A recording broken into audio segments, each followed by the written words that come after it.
Assalamualaikum warahmatullahi wabarakatuh. Waalaikumsalam. Semangat pagi Bapak Ibu hebat.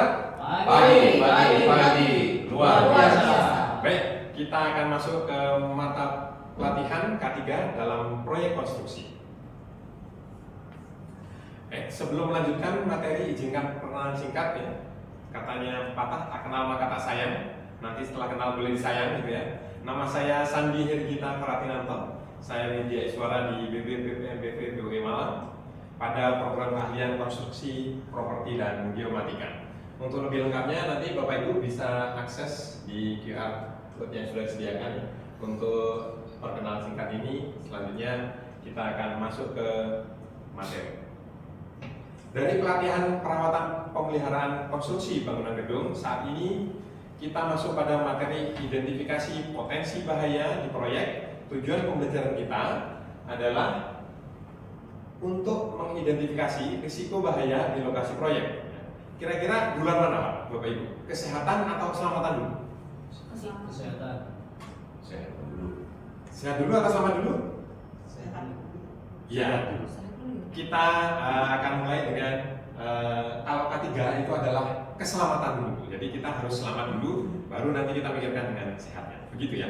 Jadi tujuan pembelajaran kita adalah untuk mengidentifikasi risiko bahaya di lokasi proyek. Mohon izin Bapak Ibu untuk pembelajaran kali ini ya, saya sengaja menggunakan atribut K3 ini. Ya, ini adalah rompi dan Bapak Ibu tahu bahwa rompi di K3 itu untuk di proyek biasanya warnanya adalah ngejreng gitu ya. Kalau udah hijau itu ada ini yang orange ya. Jadi biar apa? Biar kelihatan. Ya, jadi di proyek itu biar kelihatan.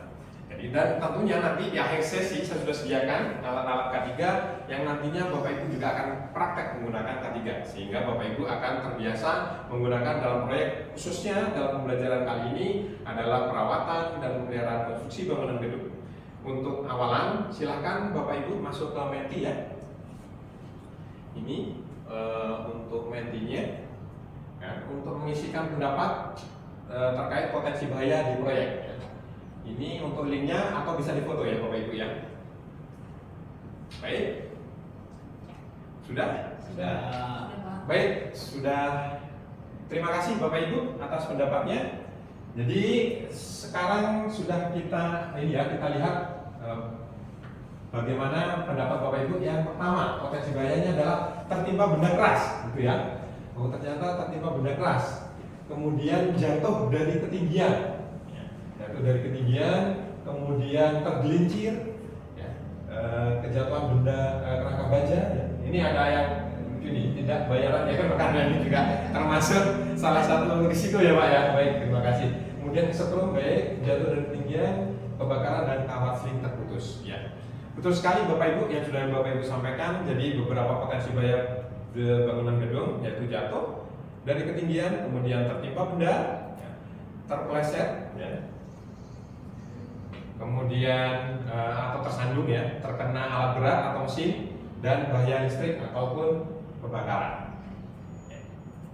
Ini adalah potensi-potensi bahaya yang terjadi. Kemudian kita akan masuk ini ya. Adapun dasar penerapan K3 ada beberapa yaitu Undang-Undang Nomor 1 Tahun 70 tentang Keselamatan Kerja. Yang kedua adalah PP Nomor 50 tentang Sistem Manajemen K3 ya, Keselamatan dan Kesehatan Kerja. Kemudian yang terakhir adalah SNI 136554 2001 tentang SMK 3 konstruksi. Oke. Ini beberapa sasaran K3 ya untuk memastikan keselamatan dan kesehatan di tempat kerja. Ya, yang pertama adalah keselamatan itu aman dan bebas dari bahaya. Kemudian dari kesehatan itu ada sehat fisik dan mental. Kemudian pencegahan kecelakaan yaitu dari ketinggian ataupun dari listriknya. Kecelakaan listrik. Kemudian adalah pencegahan risiko penyakit. Pencegahan risiko penyakit itu karena debu ataupun cuaca. Dan yang berikutnya adalah melindungi lingkungan dari limbah ataupun dampak yang lainnya. Oke, selanjutnya pengendalian bahaya ini pada pekerjaan konstruksi itu dulu itu termaktub dalam OHSAS namanya. Jadi OHSAS 18001 versi 2007. OHSAS itu apa? Occupational Health and Safety Assessment Series atau sertifikasi sistem manajemen kesehatan dan keselamatan. dan disempurnakan ini dalam ISO 45001 versi 2018, Sistem Manajemen Keselamatan dan Kesehatan Kerja. Berikut adalah identifikasi ya, hierarki pengendalian risiko bahaya mulai dari yang paling efektif dan yang tidak efektif. Yang pertama, yang paling efektif ini adalah eliminasi. Ya.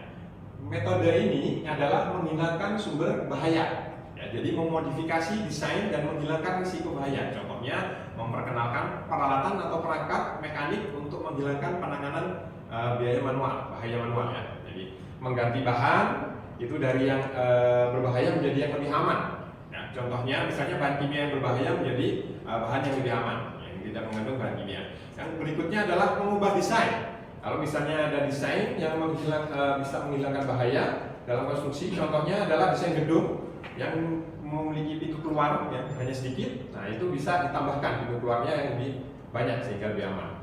Kemudian menghapus proses yang tidak diperlukan. Contohnya adalah menghapus peralatan berat yang tidak menggunakan pengaman. Bapak Ibu tahu bahwa di traktor itu Bapak Ibu ada atapnya ya, traktor gitu ya. Itu kira-kira melindungi dari apa? Panas, hujan, Ada barang udah jatuh. ya. Itulah kenapa di atas traktor itu tidak hanya pakai pengaman yang tipis, tetapi juga baja. Nah, itu untuk melindungi dari sesuatu yang berat. Kemudian yang berikutnya, yaitu nomor 2 adalah mensubstitusi, ya, mengganti sumber bahaya. Ya, jadi bagaimana caranya? Yaitu dengan menggantikan bahan atau peralatan yang menyebabkan bahaya. Ya, contohnya adalah mengganti dalam proses konstruksi ini adalah seperti mesin berat ya, yang tidak memiliki perlindungan diganti dengan mesin berat yang memiliki perlindungan atau ROPS ya, terkenalnya dengan Roll One Protective Structure. Kemudian mengganti prosesnya yang berbahaya. Ya, jadi proses konstruksi yaitu yang bisa lebih aman, pengecoran yang manual itu bisa digantikan dengan mesin. Seperti itu.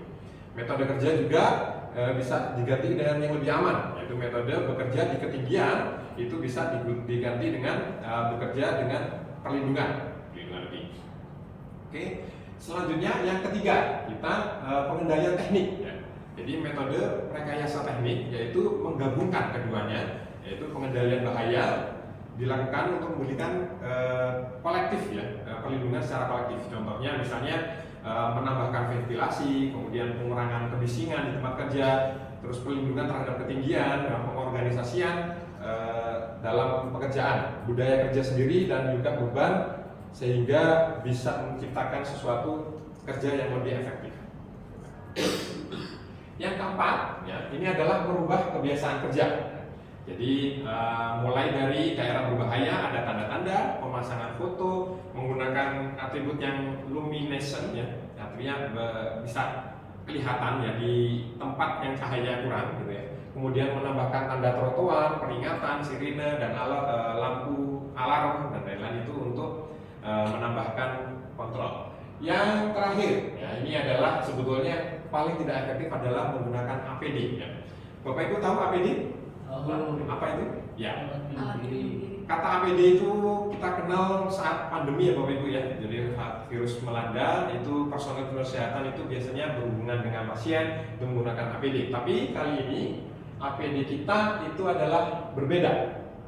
Ya. APD kita berbeda karena terkait dengan konstruksi. Ya. Berikut saya juga bawakan beberapa contoh APD. Jadi nanti Bapak Ibu langsung praktek menggunakannya ya, agar terbiasa nanti khususnya pada materi ini perawatan dan pemeliharaan konstruksi bangunan gedung. Ya. Beberapa contohnya. Nah, fungsi-fungsinya dulu APD ya. Jadi yang pertama adalah ada sarung tangan. Sarung tangan itu untuk pelindung dari benda kerja, mesin, paku, dan serpihan kayu. Kemudian helm itu untuk melindungi dari panas, dari potensi kejatuhan benda. Lalu berikutnya adalah pelindung wajah, itu ada dari percikan api dan juga dari gerenda debu atau las ya, hasil dari percikan itu. Kemudian yang pelindung kaki itu dari paku, kemudian dari media kerja yang panas misalnya. Kemudian pelampung kalau misalnya bekerja di offshore atau di air. Dan berikutnya untuk pelindungan nafas ada dari debu partikel menggunakan masker ya. Selanjutnya adalah pakaian pelindung seperti rompi ini biar agar terlihat jelas gitu ya. Pakaian tahan api di proyek-proyek yang menggunakan pengolahan panas. Dan yang terakhir adalah pelindung jatuh. Ya, jadi nanti ada untuk perlindungan jatuh. Ya, baik Bapak Ibu, kita akan coba praktekkan. Ini ada saya membawa beberapa benda. Silakan Ibu atau Bapak mencoba menggunakannya. Ya.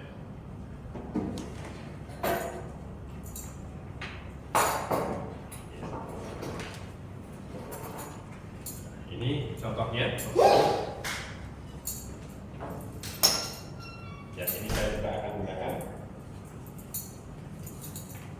Yang biasa. Ya. Jadi praktek penggunaan APD ini sangat penting untuk kita. Ya, boleh kita maju sambil isian tadi bisa ditempelkan Bapak Ibu.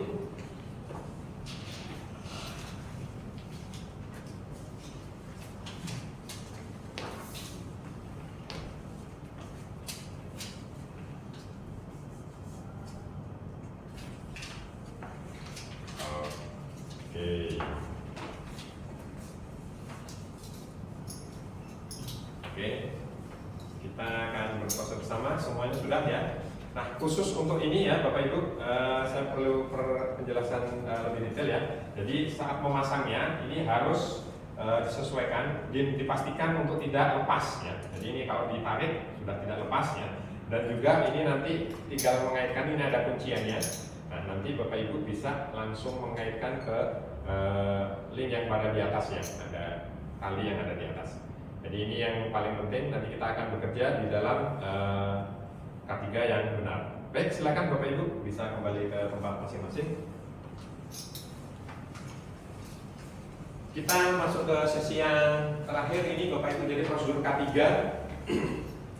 di proyek ya. Yang pertama adalah safety induction ya. Induksi keselamatan ini biasanya dilakukan untuk pengenalan dan pelatihan keselamatan kerja bagi karyawan baru biasanya, kontraktor ataupun siapapun yang memasuki area kerja yang baru ini pertama kalinya. Nah, tujuannya apa? Untuk memastikan semua orang itu memahami potensi bahaya di area kerja gitu ya. Keselamatan itu sangat krusial gitu ya, sangat jadi tolak ukur. Biasanya mencakup apa? Kebijakan K3, kemudian penggunaan APD dan prosedur kerja yang aman. Oke, selanjutnya yang kedua adalah toolbox meeting. Toolbox meeting ini apa? Biasanya terkenal dengan P2H, yaitu pemeriksaan dan perawatan harian toolbox. Ya. Ini gunanya biasanya 5 menit. Itu apa? Untuk pertemuan singkat diadakan sebelum melalui pekerjaan, yaitu membahas isu-isu keselamatan, kemudian yang relevan dengan tugas hari itu. Gitu ya. Kesadaran akan bahaya, potensi, kemudian mengingatkan kembali prosedur-prosedur kerja yang memastikan pekerja itu memahami tugasnya dan mencegah untuk terjadinya risiko bahaya. Selanjutnya yang ketiga adalah sistem izin kerja. Ya. Ini permit to work. Ini adalah prosedur formal yang digunakan untuk mengendalikan pekerjaan yang berpotensi bahaya seperti pekerjaan panas, kemudian ketinggian dan ruangan yang terbatas. Ini ya, memastikan pekerjaan itu dilakukan dengan aman, prosedur yang sesuai dengan yang sudah ditetapkan. Ya, biasanya melibatkan pengajuan permohonan izin penggunaan. Ya, pemeriksaan area, kemudian penyediaan alat pelindung dan pengawasan selama pelaksanaan pekerjaan. Dan yang terakhir adalah simbol dan rambu-rambu. Nah, ini rambu-rambu keselamatan, ya, seperti yang di bagian kanan ini. Ya, jadi memberikan informasi ya, gambar-gambar tanda itu dirancang secara visual agar terhindar dari potensi bahaya. Ya, instruksi keselamatan, jalur evakuasi, gitu ya. Itu mohon diperhatikan Bapak Ibu selama pekerjaan ini dilaksanakan. Baik, kita sudah sampai di akhir. Bapak Ibu silahkan mengakses ya.